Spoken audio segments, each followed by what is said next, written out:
Hello friends, good morning all. Welcome back to my YouTube channel.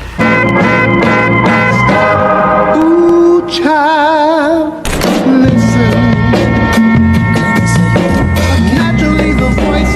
ನಾವಿನ್ನ ಬೆಳಗ್ಗೆನೇ ಊರಿಗೆ ಹೊರಟಿದ್ದ ಅವನ್ನ ಬಸ್ ಸ್ಟ್ಯಾಂಡಿಗೆ ಬಿಟ್ಟು ಮತ್ತೆ ಮನೆಗೆ ಬಂದು ಫ್ರೆಶ್ ಅಪ್ ಆಗಿ ಫ್ರೆಂಡ್ಸ್ನ ಮೀಟ್ ಆಗೋಣ ಅಂತ ಹೊರಟೆ. ಮನೆ ಗೇಟ್ ಕ್ಲೋಸ್ ಮಾಡಿಕೊಂಡು ಗಾಡಿ ಎತ್ಕೊಂಡು ಸೀದಾ ಹೋಗೋಣ ಅಂತ ಹೊರಟೆ. ಹೆಲ್ಮೆಟ್ ಮರ್ತ್ಬಿಟ್ಟಿದ್ದೆ, ಹೆಲ್ಮೆಟ್ ಹಾಕೋಣ ಅಂತ ನೋಡ್ತಾ ಇದ್ದೆ. ಆ ಹುಡುಗ ನೋಡಿದ್ರೆ ಕಂದಲೇ ಏನೋ ಏನೋ ಏನೋ ಏನ್ ಸ್ಮಾರ್ಟ್ ಆಗಿದೆಯಲ್ಲಿ. ಇದೇ ಡೈಲಾಗ್ ನಮ್ಮ ಮನಸ್ಸಲ್ಲಿ ಹೇಳ್ಕೊಂಡು ಹಂಗೆ ಮುಂದಕ್ಕೆ ಹೋಗ್ತಾ ಇದ್ದೆ. ಇದೇನಪ್ಪ ಇದು, ಇವತ್ತು ಮಳೆನೇ ಇಲ್ಲ, ಬಿಸಿಲು ಬಂದುಬಿಟ್ಟಿದೆ ಅಂತ ನಮ್ಮ ಶಿವಮೊಗ್ಗ ನೋಡಿಕೊಂಡು ಕಾಲೇಜ್ ಹತ್ರ ಬಂದು ನೋಡಿದೆ. ಫ್ರೆಂಡ್ ಗೇಟ್ ಹತ್ರ ಬಾರೋ ಅಂದವನು ಬರಲಿಲ್ಲ ಮಚ್ಚ, ಈ ಕಡೆ ಬಾ ಅಂತ ಹೇಳ್ದಾಗ ಕ್ಲಾಸ್ ರೂಮ್ ಹತ್ರ ಬಂದ್ವಿ. ಇನ್ನೂ ಬಂದಿಲ್ಲ ಗೈಸ್. ಎಲ್ಲರೂ 10 ಸೆಕೆಂಡ್ ಮೌನಾಚರಣೆ ಮಾಡೋಣ. ಅರ್ಧ ಗಂಟೆ ಕಾಯಿಸ್ಬಿಟ್ಟು ಬಂದ್ಬಿಟ್ಟು ಕೊಡ್ತಾ ಇರೋ ಫೋಸ್ ನೋಡ್ರಿ.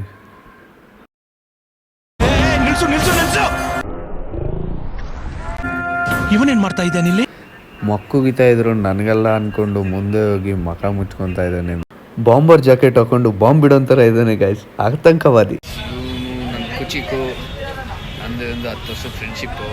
ಆದರೆ ಇವ್ರ ಮನೆಗೆ ಹೋದಾಗೆಲ್ಲ ಇವ್ರ ಅಮ್ಮ ಬೈಕೊಳೋದು ಒಂದೇ ಮಾತು, ನಿನ್ ಜೊತೆ ಸೇರ್ಕೊಂಡು ನನ್ ಮಗ ಹಾಳಾಗೋದ.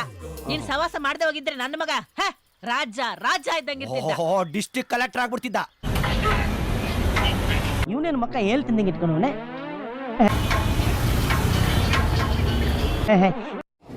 ಬರೀ ಇಂಥದೆಯಾ?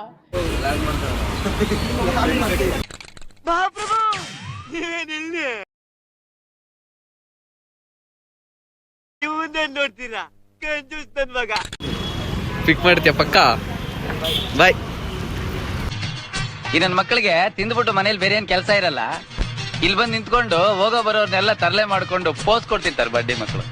ಸಂಜೆ ಆಯಿತು ಅಂತ ನೈಟ್ಗೆ ಊಟನ ಪಾರ್ಸಲ್ ಮನೆಗೆ ಕಟ್ಸ್ಕೊಂಡೋಗಿ ಈಗ ಜಸ್ಟ್ ಮನೆಗೆ ಬಂದೆ. ಮನೆಗೆ ಬಂದು ಮೂವಿ ನೋಡ್ಕೊಂಡು ಊಟ ಮಾಡೋಣ ಅಂತ ತಟ್ಟೆಗೆ ಅನ್ನ ಹಾಕ್ಕೊಂಡು ಶಾರ್ಟ್ ವಿಡಿಯೋ ನೋಡ್ಕೊಂಡು ಕೂತ್ಕೊಂಡೆ. ಮತ್ತೆ ಅಂದ್ಕೊಂಡಿದ್ದೆವು ನನ್ನ ರೂಮ್ಮೇಟ್ದು ಕೆಲಸ ಬಿಡ್ತಂತೆ, ಬನ್ನಿ ಹೋಗಿ ಕರ್ಕೊಂಬರೋಣ, ವೆಯ್ಟ್ ಮಾಡ್ತಾ ಇದ್ದೀನಿ. ಗಣಪತಿ ಹಬ್ಬಕ್ಕೆ ಆಗಲೇ ಏರಿಯಾ ಎಲ್ಲ ಡೆಕೋರೇಷನ್. ನನ್ನ ಮಗನ ದಿನ ಪಿಕಪ್ಪು ಡ್ರಾಪು ಮಾಡಿ ಸಾಕಾಗೋಯ್ತು ಗೈಸ್. ಸೊ ಗಾಯ್ಸ್, ಈಗ ರೂಮಿಗೆ ಬಂದು ನಂದು ಊಟ ಫಸ್ಟೇ ಆಗಿಬಿಟ್ಟಿತ್ತು. ನನ್ನ ರೂಮ್ಮೇಟಿಗೆ ಮ್ಯಾಗಿ ಮಾಡಿಕೊಡೋಣ ಬನ್ನಿ. ನಿನ್ನ ಮನಸ್ಸು ದೊಡ್ಡದು, ನೀನು ಆ ಥರ. Maggi ready. ಮೂಡ್ ಸ್ವಲ್ಪ ಡೌನ್ ಆಗಿತ್ತು, ಸೊ ಸಾಂಗ್ ಕೇಳ್ತಾ ಹಂಗೆ ನಾನು ಜೊತೆಲಾಡ್ತಿದ್ದೆ. ಹಂಗೆ ನಮ್ಮ ವೆಂಕಿ ಕೂಡ ಫೀಲಿಂಗ್ಸಲ್ಲಿ ಫ್ಲೋ ಆಗ್ತಾ ಇದ್ದ.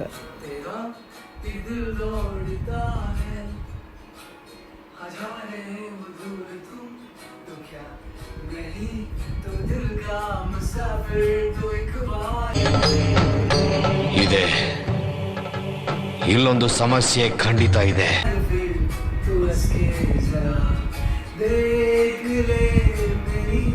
ಸರಿ, ಟೈಮ್ ಆಯಿತು, ಎದ್ದು ರೆಡಿ ಆಗಿಬಿಡ್ತೀನಿ.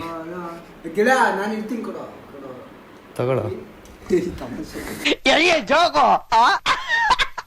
ದಿನ ನೈಟ್ ನಮ್ದೇನು ಹಾಬಿ ಅಂದರೆ ಊಟ ಆಗ್ತಾ ಇದ್ದಂಗೆ ಮೇಲೆ ಬಂದು ಒಂದು ಸ್ವಲ್ಪ ಹೊತ್ತು ಇಲ್ಲಿ ಟೈಮ್ ಸ್ಪೆಂಡ್ ಮಾಡಿಲ್ಲ ಅಂದರೆ ನೈಟ್ ನಿದ್ದೆನೇ ಬರಲ್ಲ ಗೈಸ್.